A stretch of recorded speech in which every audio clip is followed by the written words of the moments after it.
कल्पना कीजिए, एक ऐसा इंसान जिसने कभी रोशनी नहीं देखी, जिसने सूरज, रंग, चेहरा, रास्ता कुछ भी नहीं देखा, और फिर अचानक उसकी जिंदगी एक सवाल बन जाती है। क्या अंधापन सिर्फ आंखों का होता है या सोच का भी? क्या पाप और बीमारी हमेशा जुड़े होते हैं? और अगर परमेश्वर सच में प्रेमी है तो कोई जन्म से अंधा क्यों पैदा होता है? यूहन्ना के सुसमाचार की यह कहानी केवल एक चंगाई की कहानी नहीं है। यह कहानी है समाज, धर्म, मनोविज्ञान और विश्वास की परतों को खोलने की। यह कहानी आपको सोचने पर मजबूर करेगी, आपको असहज करेगी और अंत में आपको आईने के सामने खड़ा कर देगी। क्योंकि इस कहानी में कुछ लोग देखकर भी अंधे रह जाते हैं और एक अंधा आदमी सच्चाई को साफ साफ देखने लगता है। वह आदमी जन्म से अंधा था। इसका अर्थ यह नहीं कि उसने कभी रोशनी देखी और फिर खो दी, बल्कि उसने रोशनी को कभी जाना ही नहीं। उसकी पूरी दुनिया आवाजों, गंधों और स्पर्श से बनी थी। सुबह मंदिर की घंटियों की आवाज, दोपहर को लोगों की भीड़ और शाम को सिक्कों की खनक, यही उसका समय था। उस समय के यहूदी समाज में जन्म से अंधा होना केवल शारीरिक कमजोरी नहीं मानी जाती थी, बल्कि एक धार्मिक दोष समझा जाता था। लोग मानते थे कि ऐसा व्यक्ति किसी पाप का परिणाम है। या तो उसके माता पिता ने पाप किया या उसने किसी रहस्यमय तरीके से। इसलिए वह आदमी केवल अंधा नहीं था, वह सामाजिक रूप से दोषी भी था। लोग उसे देखते थे लेकिन बराबरी नहीं देते थे। उसकी पहचान एक इंसान से ज्यादा एक सवाल बन चुकी थी। जब यीशु और उनके शिष्य उस आदमी के पास से गुजरे तो शिष्यों ने उसकी हालत देखी, लेकिन उनका ध्यान उसकी पीड़ा से ज्यादा उसके कारण पर गया। उन्होंने पूछा, रब्बी, किसने पाप किया, इस आदमी ने या इसके माता पिता ने? यह सवाल सुनने में साधारण लगता है, लेकिन इसके पीछे उस समय की पूरी धार्मिक सोच छुपी है। उस संस्कृति में लोग मानते थे कि हर दुख का कोई नैतिक कारण होता है। बीमारी को करुणा से नहीं, न्याय से जोड़ा जाता था। शिष्य भी इसी सोच में पले थे। वे बुरे नहीं थे, लेकिन सीमित थे। उनका सवाल यह नहीं था कि इसे कैसे सहारा मिले, बल्कि यह था कि दोष किस पर डाला जाए। यह आज के समाज जैसा ही है, जहां समस्या से पहले कारण खोजा जाता है। यीशु का उत्तर छोटा था, लेकिन उसने सदियों पुरानी सोच को हिला दिया। उन्होंने कहा, न इस आदमी ने पाप किया, न इसके माता पिता ने। यह इसलिए हुआ ताकि परमेश्वर के काम इसमें प्रकट हों। यीशु यहां बीमारी का कारण नहीं समझा रहे थे, बल्कि उसका अर्थ बता रहे थे। उन्होंने दुख को दंड से अलग कर दिया। यह उत्तर सुनने वालों के लिए चौंकाने वाला था, क्योंकि पहली बार किसी रब्बी ने बीमारी को पाप से नहीं जोड़ा।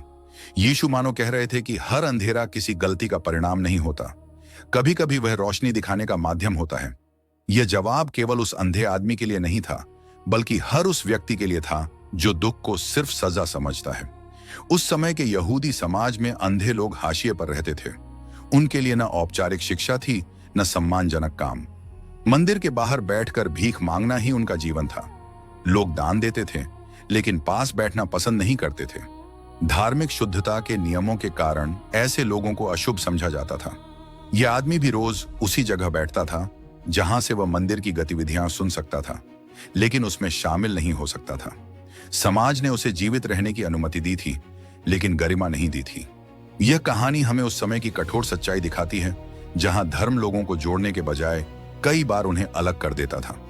यीशु उस आदमी के पास रुक गए। यह रुकना बहुत सामान्य लगता है, लेकिन उस समय यह असामान्य था। ज्यादातर लोग ऐसे व्यक्तियों को देखकर रास्ता बदल लेते थे। कुछ जल्दी में होते थे, कुछ असहज महसूस करते थे और कुछ धार्मिक कारणों से दूरी बनाए रखते थे। लेकिन यीशु रुके। उन्होंने न केवल देखा, बल्कि ध्यान दिया। यह दिखाता है कि परमेश्वर की करुणा भीड़ में भी व्यक्ति को पहचानती है। उस अंधे आदमी के लिए यह पहला अनुभव था जब किसी ने उसे बोझ या दोष नहीं, बल्कि इंसान समझा। चंगाई से पहले उसे सम्मान मिला, और यही सम्मान उसकी आंतरिक चंगाई की शुरुआत बना। यीशु जमीन पर थूकते हैं और मिट्टी बनाते हैं। आज के समय में यह अजीब या अस्वच्छ लग सकता है, लेकिन उस युग की सांस्कृतिक सोच में इसका गहरा अर्थ था। यहूदी परंपरा में मिट्टी को सृजन से जोड़ा जाता था, क्योंकि शास्त्रों में लिखा है कि परमेश्वर ने मनुष्य को मिट्टी से रचा। यीशु का यह कार्य मानो संकेत था कि वे केवल आंखें ठीक नहीं कर रहे, बल्कि एक नई सृष्टि की शुरुआत कर रहे हैं। थूक उस समय चिकित्सा में भी इस्तेमाल होता था, इसलिए यह पूरी तरह अनजाना नहीं था। यीशु ने कोई जादुई मंत्र नहीं बोला, कोई प्रदर्शन नहीं किया। उन्होंने साधारण चीजों से असाधारण काम किया। यह दिखाता है कि परमेश्वर अक्सर वही उपयोग करता है जिसे हम मामूली समझते हैं। यीशु उस आदमी से कहते हैं, जाओ सिलोह के तालाब में धोओ। यह आदेश सुनने में सरल है, लेकिन अंधे व्यक्ति के लिए यह एक बड़ी परीक्षा थी। सिलोह शहर के उस हिस्से में था जहां पहुंचना आसान नहीं था। वह आदमी अब भी अंधा था, रास्ता नहीं देख सकता था, फिर भी वह चला। यहां विश्वास शब्दों में नहीं, कदमों में दिखता है। सिलोह का अर्थ है भेजा हुआ। यह नाम अपने आप में संकेत देता है कि यह यात्रा केवल पानी तक नहीं, बल्कि उद्देश्य तक थी। मनोवैज्ञानिक रूप से देखें तो यह वह क्षण था जब उस आदमी ने पूरी तरह नियंत्रण छोड़ दिया। उसने सवाल नहीं किए, उसने भरोसा किया। जब उसने तालाब में आंखें धोईं, तो कुछ ऐसा हुआ जिसकी उसने कभी कल्पना नहीं की थी। पहली बार रोशनी उसकी आंखों में उतरी। पहली बार उसने आकार देखे, हलचल देखी, और शायद खुद को भी। यह केवल शारीरिक अनुभव नहीं था, बल्कि भावनात्मक विस्फोट था। उसका दिमाग, जो अब तक अंधेपन के अनुसार ढल चुका था, अचानक नई जानकारी से भर गया। यह पल खुशी, डर और आश्चर्य तीनों का मिश्रण था। वर्षों की निर्भरता, असहायता और चुप्पी एक पल में टूट गई। वह आदमी अब सिर्फ देखने लगा था, वह जीने लगा था। यह उसकी जिंदगी का पहला स्वतंत्र क्षण था। जब वह आदमी वापस आया तो पड़ोसियों में हलचल मच गई। कुछ बोले, क्या यह वही है जो भीख मांगता था? कुछ ने कहा, नहीं, यह बस उसके जैसा दिखता है। परिवर्तन लोगों को भ्रमित कर देता है। समाज अक्सर किसी को एक पहचान में बांध देता है, और जब वह पहचान टूटती है तो असहजता पैदा होती है। यह दृश्य थोड़ा मानवीय और थोड़ा हास्यपूर्ण भी है। लोग उसकी आंखों से ज्यादा उसकी पहचान को परख रहे थे। वह खुद कहता रहा, मैं ही हूं, लेकिन लोगों को विश्वास करने में समय लगा। यह दिखाता है कि चमत्कार से ज्यादा कठिन होता है लोगों की सोच बदलना। लोगों ने उससे पूछा, तेरी आंखें कैसे खुली? उसने कोई लंबा उपदेश नहीं दिया। उसने सरल शब्दों में कहा, एक आदमी जिसे यीशु कहते हैं, उसने मिट्टी बनाई, मेरी आंखों पर लगाई और कहा कि सिलोह में धो। मैंने धोया और देखने लगा। उसकी गवाही में कोई सजावट नहीं थी, कोई धार्मिक भाषा नहीं थी। यह सीधी और सच्ची थी। मनोवैज्ञानिक रूप से देखा जाए तो यही अनुभव की शक्ति है। जब कोई व्यक्ति अपनी कहानी खुद कहता है तो उसमें तर्क से ज्यादा प्रभाव होता है। यह सरलता आगे चलकर बड़े टकराव की नींव रखने वाली थी। पड़ोसियों ने उस आदमी को फरीसियों के पास ले जाया। फरीसी उस समय के धार्मिक और सामाजिक सत्ता केंद्र थे। वे व्यवस्था के रक्षक माने जाते थे और उनके निर्णय समाज की दिशा तय करते थे। जैसे ही वह आदमी उनके सामने खड़ा हुआ, माहौल बदल गया। यहां करुणा नहीं, जांच थी। यहां खुशी नहीं, संदेह था।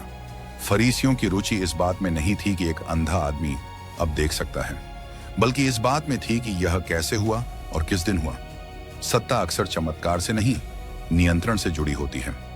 यह दृश्य दिखाता है कि जब कोई व्यक्ति व्यवस्था से बाहर कुछ अनुभव करता है तो सबसे पहले वही व्यवस्था उसे कटघरे में खड़ा करती है।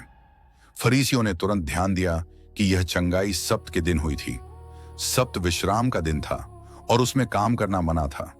उनके लिए मिट्टी बनाना भी काम था। इसलिए वे बोले, यह आदमी परमेश्वर से नहीं है, क्योंकि यह सब्त का पालन नहीं करता। यहां धर्म और करुणा आमने सामने खड़े थे। नियम का उद्देश्य इंसान को विश्राम देना था, लेकिन नियम ही इंसान पर बोझ बन गया था। यह दृश्य बहुत गंभीर है, क्योंकि यह दिखाता है कि जब नियम उद्देश्य से कट जाते हैं तो वे जीवन देने के बजाय जीवन छीनने लगते हैं। अब वह आदमी बोलने लगता है। वह कोई विद्वान नहीं था, न उसने शास्त्र पढ़े थे, लेकिन उसके पास अनुभव था। उसने कहा, अगर यह आदमी परमेश्वर से न होता तो कुछ भी न कर पाता। यह तर्क साधारण था, लेकिन बहुत शक्तिशाली। यह दिखाता है कि सच्चा अनुभव इंसान को साहसी बना देता है। मनोवैज्ञानिक रूप से यह एक बड़ा बदलाव था। जो आदमी पहले चुप रहता था, अब धार्मिक नेताओं से सवाल कर रहा था। रोशनी केवल आंखों में नहीं आई थी, वह आत्मविश्वास में भी उतर चुकी थी। फरीसियों ने उसके माता पिता को बुलाया। यह एक रणनीति थी। वे सच्चाई को दबाव में लाना चाहते थे। उस समय यह तय किया जा चुका था कि जो कोई यीशु को मसीह मानेगा, उसे आराधनालय से निकाल दिया जाएगा। यह सामाजिक बहिष्कार बहुत गंभीर था। इसका मतलब था धार्मिक, सामाजिक और आर्थिक जीवन से कट जाना। माता पिता डर गए। वे अपने बेटे की खुशी देख रहे थे, लेकिन अपनी सुरक्षा भी सोच रहे थे। यह दृश्य उस समय की भय की संस्कृति को उजागर करता है, जहां सच बोलने की कीमत बहुत भारी थी। माता पिता ने कहा, यह हमारा बेटा है और यह जन्म से अंधा था। यहां तक वे सच बोले, लेकिन आगे बोले, अब यह कैसे देखता है हम नहीं जानते। वे जानते थे लेकिन डर गए थे। यह दृश्य बहुत मानवीय है। डर इंसान को झूठा नहीं बनाता, लेकिन सच को अधूरा जरूर कर देता है। यह हमें सोचने पर मजबूर करता है कि कितनी बार हम भी सच्चाई जानते हैं, लेकिन उसे पूरी तरह बोलने का साहस नहीं करते। यहां कहानी भावनात्मक रूप से और गहरी हो जाती है। फरीसी उस आदमी को दोबारा बुलाते हैं। अब स्वर बदला हुआ है, पहले जांच थी, अब आदेश है। वे कहते हैं, परमेश्वर की महिमा कर, हम जानते हैं कि यह आदमी पापी है। यह वाक्य सुनने में धार्मिक लगता है, लेकिन असल में यह दबाव का तरीका था। वे चाहते थे कि वह यीशु के बारे में अपनी बात बदले। यह दृश्य दिखाता है कि सत्ता जब असहज होती है तो सच बदलवाने की कोशिश करती है। मनोवैज्ञानिक रूप से यह क्षण बहुत कठिन था। एक साधारण व्यक्ति धार्मिक व्यवस्था के सामने खड़ा था, जहां हर शब्द की कीमत थी। वह आदमी जवाब देता है, वह पापी है या नहीं मैं नहीं जानता। एक बात मैं जानता हूं, मैं अंधा था, अब देखता हूं। यह वाक्य केवल एक उत्तर नहीं, बल्कि घोषणा था। इसमें न तर्क का दिखावा था, न डर की झलक। यह अनुभव से निकला हुआ सच था। यही कारण है कि यह वाक्य सदियों से दोहराया जाता है। मनोवैज्ञानिक रूप से देखें तो यह वह क्षण था जब वह आदमी पूरी तरह स्वतंत्र हो गया। उसने सत्ता को नहीं, सच्चाई को चुना। फरीसी फिर सवाल करते हैं, उसने तेरी आंखें कैसे खोली? यह सवाल जानकारी के लिए नहीं, थकाने के लिए था। जब सच बदल नहीं पाता तो व्यवस्था इंसान को थका देती है। वही सवाल, वही दबाव। लेकिन अब उस आदमी की सोच साफ थी। वह दोहराता है, लेकिन इस बार उसके शब्दों में थकान के साथ स्पष्टता भी थी। यह दृश्य दिखाता है कि सच्चाई को बार बार दोहराना भी एक साहस का काम होता है। अब वह आदमी थोड़ा व्यंग्य करता है। वह कहता है, मैंने तुम्हें पहले ही बता दिया, फिर क्यों सुनना चाहते हो? क्या तुम भी उसके चेले बनना चाहते हो? यह बात सुनकर फरीसी क्रोधित हो जाते हैं। यहां कहानी में हल्का हास्य भी है, लेकिन यह हास्य साहस से भरा है। यह दिखाता है कि जब इंसान डर से ऊपर उठ जाता है तो सत्ता का डर टूटने लगता है। रोशनी ने उसे केवल देखने वाला नहीं, निर्भीक भी बना दिया था। फरीसी उसे अपमानित करते हैं और कहते हैं कि वह पाप में पैदा हुआ है। फिर वे उसे आराधनालय से बाहर निकाल देते हैं। यह केवल एक जगह से निकालना नहीं था, बल्कि पूरे सामाजिक जीवन से अलग करना था। वह आदमी फिर अकेला हो गया, लेकिन इस बार अलग था। पहले वह अंधा था और अकेला था, अब वह देखने वाला था और अकेला था। यह दृश्य बहुत गंभीर है, क्योंकि यह दिखाता है कि सच्चाई की कीमत अक्सर अकेलापन होती है। जब यीशु को पता चला कि उस आदमी को बाहर निकाल दिया गया है, तो उन्होंने उसे ढूंढा। यह बहुत महत्वपूर्ण है। समाज किसी को निकाल देता है, लेकिन यीशु उसे खोजते हैं। यह दिखाता है कि परमेश्वर का स्वभाव खोजने वाला है, छोड़ने वाला नहीं। वह आदमी अब बिना समुदाय के था, लेकिन बिना आशा के नहीं। यीशु का उसके पास आना यह संदेश देता है कि सच्चाई के कारण अकेले हुए लोग परमेश्वर की नजरों में कभी अकेले नहीं होते। मनोवैज्ञानिक रूप से यह पुनः स्वीकृति का क्षण था। बहिष्कार के बाद किसी का आपको ढूंढना आत्मा को फिर से खड़ा कर देता है।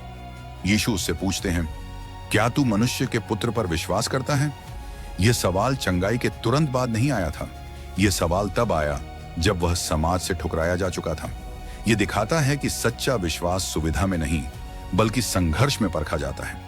यह प्रश्न बहुत व्यक्तिगत था। यहां यीशु चमत्कार की बात नहीं कर रहे थे, बल्कि संबंध की बात कर रहे थे। वह आदमी अब देखने लगा था, लेकिन अब उसे पहचानना था कि उसने किस पर भरोसा किया है। यह विश्वास की अगली सीढ़ी थी। वह आदमी पूछता है, वह कौन है प्रभु, ताकि मैं उस पर विश्वास करूं? यीशु जवाब देते हैं, जिसे तू देखता है और जो तुझसे बातें कर रहा है वही है। यह पल अत्यंत गहरा है। पहली बार उसने किसी को न सिर्फ आंखों से बल्कि आत्मा से भी देखा। यह पहचान केवल जानकारी नहीं थी, यह अनुभूति थी।